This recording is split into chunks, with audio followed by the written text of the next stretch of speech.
Socrates या कहें सुकरात दर्शन शास्त्र और राजनीतिक विज्ञान के विद्यार्थी इस नाम से परिचित होंगे।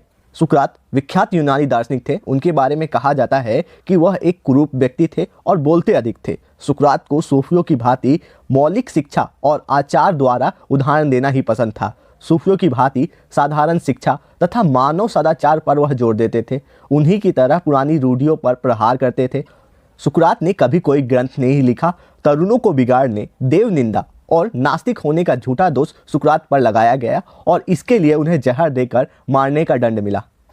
सुकरात का परिचय। सुकरात का जन्म एथेंस यूनान के एक सीमा प्रांत गांव में हुआ। उनके पिता सोफोनिकस संगतरास थे और उनकी माता दाई का काम करती थी। सुकरात ने अपना जीवन एथेंस में ही व्यतीत किया।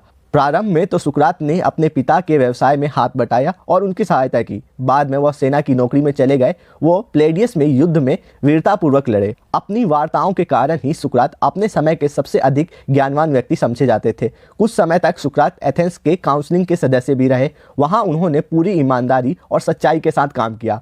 उन्होंने कभी भी गलत का साथ नहीं दिया, चाहे अपराधी हो या निर्दोष। उन्होंने किसी भी व्यक्ति के साथ गलत नहीं होने दिया। सुकरात का विवाह। सुकरात के 2 विवाह हुए थे। उनकी पहली पत्नी का नाम मायरटन था। उससे सुकरात को 2 पुत्र प्राप्त हुए थे, जबकि दूसरी पत्नी का नाम जेंथ आइपन, उसने एक पुत्र को जन्म दिया था। सुकरात का व्यक्तित्व। सुकरात देखने में कुरूप थे। उनके विषय में यह भी कहा जाता है कि वह बहुत बोलते थे। कुछ विद्वानों के अनुसार सुकरात को एथेंस में उत्पन्न महानतम व्यक्तियों में से भी महान कहा जाता है। सुकरात एक उच्च कोटि के मनीषी तो थे ही, वह 100% ईमानदार, सच्चे और दृढ़ संकल्प वाले व्यक्ति थे। वह धर्म के संस्थागत रूप को ना मानकर धर्म के सैद्धांतिक पक्ष को मानने वाले थे। उनकी मान्यताएं ईसाई धर्म की मान्यताओं के निकट थी। सुकरात सुबह ही अपने घर से निकलकर लोगों को उपदेश देने के लिए निकल पड़ते थे। वह लोगों को सच्चा और सही ज्ञान प्रदान करके उनका सुधार करना चाहते थे। सुकरात मानव सदाचार पर जोर देते थे। सुकरात को सूफियों की भांति मौलिक शिक्षा और आचार द्वारा उदाहरण देना ही पसंद था। वस्तुतः उनके समसामयिक भी उन्हें सूफी समझते थे। सूफियों की भांति साधारण शिक्षा तथा मानव सदाचार पर वह जोर देते थे और उन्हीं की तरह पुरानी रूढ़ियों पर प्रहार करते थे। वह कहते थे सच्चा ज्ञान संभव है, बशर्ते उसके लिए ठीक तौर पर प्रयत्न किया जाए। जो बात हमारी समझ में आती है या हमारे सामने है, उन्हें तथ्य संबंधी घटनाओं पर हम परखें। इस तरह अनेक परखों के बाद हम एक सच्चाई पर पहुंच सकते हैं। ज्ञान के समान पवित्रतम कोई वस्तु नहीं होती। सुकरात का जीवन दर्शन।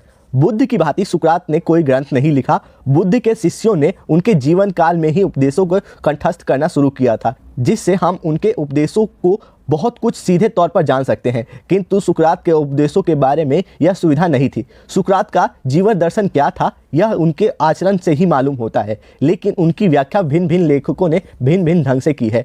कुछ लेखक सुकरात की प्रसन्नमुखता और मर्यादित जीवन उपयोगिता को दिखलाकर कहते हैं कि वह भोगी थे। दूसरे लेखक शारीरिक कष्टों की ओर से उनकी बेपरवाही और तथा आवश्यकता पड़ने पर जीवन सुख को भी छोड़ने के लिए तैयार रहने को दिखलाकर उन्हें सादा जीवन का पक्षपाती बतलाते हैं। धर्म संबंधी भ्रामक प्रश्नों का उत्तर देने के लिए उन्हें प्रश्नोत्तर प्रणाली का प्रयोग किया और कहा कि हम सब अज्ञानी हैं। सबसे बड़ा अज्ञानी तो मैं स्वयं हूँ, इसलिए मैं तुम सब में बुद्धिमान हूँ, क्योंकि मैं अपनी अज्ञानता के बारे में स्वयं जानता हूँ।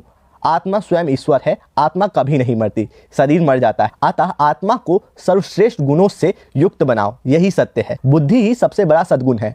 बुद्धिमान व्यक्ति हर परिस्थिति में संतुलित रहता है। शिक्षित व्यक्ति उचित अनुचित का विवेक कर सकता है। अतः सभी लोगों को शिक्षित होना चाहिए। एक बार सुकरात के शिष्यों ने उनसे पूछा कि चंद्रमा में कलंक और दीपक तले अंधेरा क्यों रहता है। सुकरात ने कहा, तुम्हें दीपक का प्रकाश और चंद्रमा की ज्योति दिखाई नहीं देती। इस संसार में प्रत्येक वस्तु के 2 पहलू होते हैं। जो अच्छा देखना चाहते हैं उन्हें सभी कुछ अच्छा ही दिखाई पड़ता है। जो बुरा देखना चाहते हैं उन्हें सभी कुछ बुरा ही नजर आता है। मूर्ख और बुद्धिमान की पहचान बताते हुए उन्होंने अपने शिष्यों से कहा था कि जो अपने अनुभवों से लाभ ना उठाए वही मूर्ख है। जो अपने अनुभवों से सीखता है वही बुद्धिमान कहलाता है। इस तरह अपनी तर्कपूर्ण बातों से उन्होंने आत्मा के स्वरूप, प्रकृति के सत्य, ईश्वर तक पहुंचने के मार्ग और मृत्यु की सत्यता तथा शिक्षा, समाज, धर्म, राजनीति आदि विषयों को लोगों तक सच्चाई से पहुंचाया।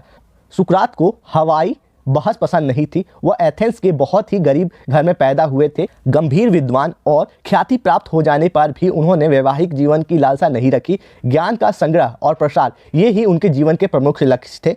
उनके अधूरे कार्य को उनके शिष्य अफलातून और अरस्तु ने पूरा किया। उनके दर्शन को दो भागों में बांटा जा सकता है, सुकरात का गुरु शिष्य यथार्थवाद और अरस्तु का प्रयोगवाद। सुकरात पर मुकदमा 399 ईसा पूर्व में सुकरात के दुश्मनों को सुकरात को खत्म करने में सफलता मिली। उन्होंने सुकरात पर मुकदमा चलाया था। सुकरात पर मुख्य रूप से 3 आरोप लगाए गए थे। प्रथम आरोप यह था कि वह मान्य देवताओं की अपेक्षा करता है, उनमें विश्वास नहीं करता।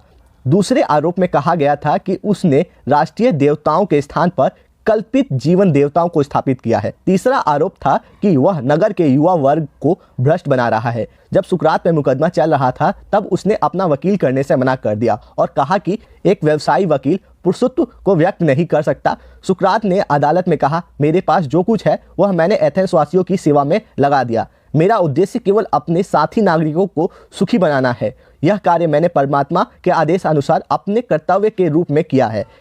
परमात्मा के कार्य को आप लोगों के कार्य से अधिक महत्व देता हूँ। यदि आप मुझे इस शर्त पर छोड़ दे कि मैं सत्य की खोज छोड़ दूँ तो मैं आपका धन्यवाद कहकर यही कहूँगा कि मैं परमात्मा की आज्ञा का पालन करते हुए अपने वर्तमान कार्य को अंतिम श्वास तक नहीं छोड़ सकूंगा। तुम लोग सत्य की खोज तथा अपनी आत्मा को श्रेष्ठ बनाने की कोशिश करने के बजाय संपत्ति एवं सम्मान की ओर अधिक ध्यान देते हो। क्या तुम लोगों को इस पर लज्जा नहीं आती? सुकरात ने यह भी कहा कि मैं समाज का कल्याण करता हूँ, इसलिए मुझे खेल में विजयी होने वाले खिलाड़ी की तरह सम्मानित किया जाना चाहिए। विष का सेवन। सुकरात का भाषण सुनकर न्यायाधीश नाराज हो गए क्योंकि सुकरात ने न्यायालय के प्रति अवज्ञा दिखाई थी। न्यायाधीशों का अंतिम फैसला था कि सुकरात को मृत्यु दंड दिया जाए और उनको विष का प्याला पीना होगा। मृत्यु दंड के इस घोषणा को शांत भाव से ग्रहण करते हुए कहा, ठीक है, अब विदा होने का समय आ गया है। मेरे लिए मृत्यु है और आपके लिए जीवन। मैंने जो कुछ भी किया है वह एथेंस के नागरिकों को सुखी बनाने के लिए किया है। आप लोगों के आदेश अनुसार मैं सत्य का साथ नहीं छोड़ सकता। सुकरात को जिस समय मृत्यु दंड सुनाया गया था उस समय एथेंस में धार्मिक उत्सव चल रहे थे, अतः यह सजा उन्हें 1 माह बाद दी जानी थी। इसलिए उन्हें बेड़ियों से जकड़ कर कारावास में रखा गया। निर्धारित समय पर जब सुकरात के सामने विष का प्याला रखा गया तो उनकी पत्नी निजनथाइप, उनका छोटा लड़का और कीटो भी फूट फूट कर रो रहे थे। विषपान करते हुए सुकरात जरा भी अवसादग्रस्त नहीं थे। वे अपने लिए रोते हुए लोगों को शांत कर रहे थे। विष का प्रभाव धीरे धीरे सुकरात को जीवन शून्य किए जा रहा था। इस तरह सुकरात ईसा पूर्व 399 में इस संसार को छोड़कर अंतिम विदा कह चले गए।